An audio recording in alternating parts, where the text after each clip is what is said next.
এখন আমরা জাভাস্ক্রিপ্টে সিম্পল একটি প্রজেক্ট করব। দেখুন যে আমি এখানে একটি বাটন তৈরি করেছি, ক্লিক মি। এখানে আমরা ক্লিক মিতে ক্লিক করলে সে মেসেজ দিচ্ছে হ্যালো ওয়ার্ল্ড। তো এরকম একটি ছোট্ট একটি মেসেজ বক্সের প্রজেক্ট আপনাদের দেখাবো।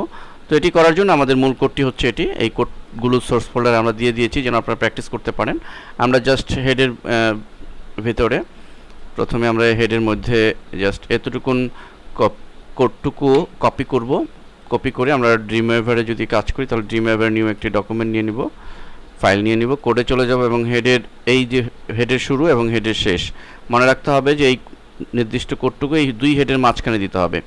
তো আমরা হেডের এই টাইটেলের নিচ থেকেই দেই এবং পেস্ট করে দিই, তাহলে আমাদের হেডের মধ্যেই পড়লো। আমরা লক্ষ্য করছি যে এটি হেডের শেষ অংশ। এবং এখানে রয়েছে বডির মধ্যে যে অংশটুকু রয়েছে আমরা ফর্ম থেকে শুরু করে এই পর্যন্ত। সো আমরা এটি কপি করছি এবং বডির মধ্যে যেহেতু আমরা এতটুকুন বডির ভিতরে ক্লিক করে আমরা পেস্ট করে দিচ্ছি, বডির মধ্যেই রইল বিষয়টি। আমরা এখানে যা লিখব তাই আমরা পাবো।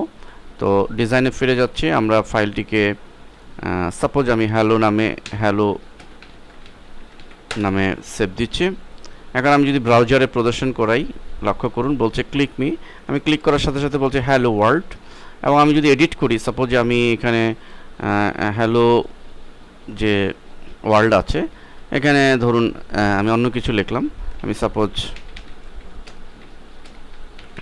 Welcome to Alhera.